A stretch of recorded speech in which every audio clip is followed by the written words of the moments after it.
আজকে বৃহস্পতিবার, তাই বৃহস্পতিবারে ঘরের সব ঠাকুরকে মোটামুটি ফুল দেওয়া হয়েছে, দেখতে পাচ্ছ। ঠাকুরের সিংহাসনটা খুব সুন্দরভাবে ফুল দিয়ে আমার হাজব্যান্ড সাজিয়েছে। আজকে বৃহস্পতিবারে পুজোটা ওই করেছে। আজকে একটা বিশেষ দিন, দেখতে পাচ্ছ আমাদের ঘরে কে এসেছে, দেখতে পাচ্ছ।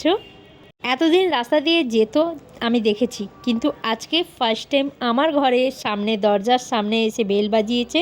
তাই তাকে ঘরে না ঢুকিয়ে আমি পারলাম না, তাই যিনি নিয়ে এসেছিলেন ওনাকে বললাম একটু ঘরে ঢোকাতে, তাই উনি নিয়ে এলেন। নিয়ে এসে আমার হাতে দিয়ে দিলেন, বললেন তুমিই বসাও ওনাকে। তাই আমি বসিয়ে দিলাম ঠাকুরের সিংহাসনের ঠিক নিচে একটা নতুন গামছা পেতে ওনাকে বসিয়ে দিলাম। এই গামছা পেতে বসানোর কথাটা উনিই বললেন যে নতুন কোনো গামছা থাকলে পেতে বসাও। ধূপ ধরালাম ঠাকুরের সামনে, দেখতে পাচ্ছ। আর আমার সামর্থ্য অনুযায়ী ভুজি একটু দিলাম। তারপরে উনি নিয়ে চলে গেলেন। কিছুক্ষণ বসানোর পরে ওনাকে নিয়ে চলে গেলেন।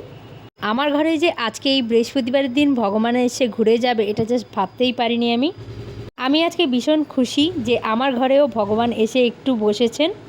ফাইনালি উনি চলে গেলেন।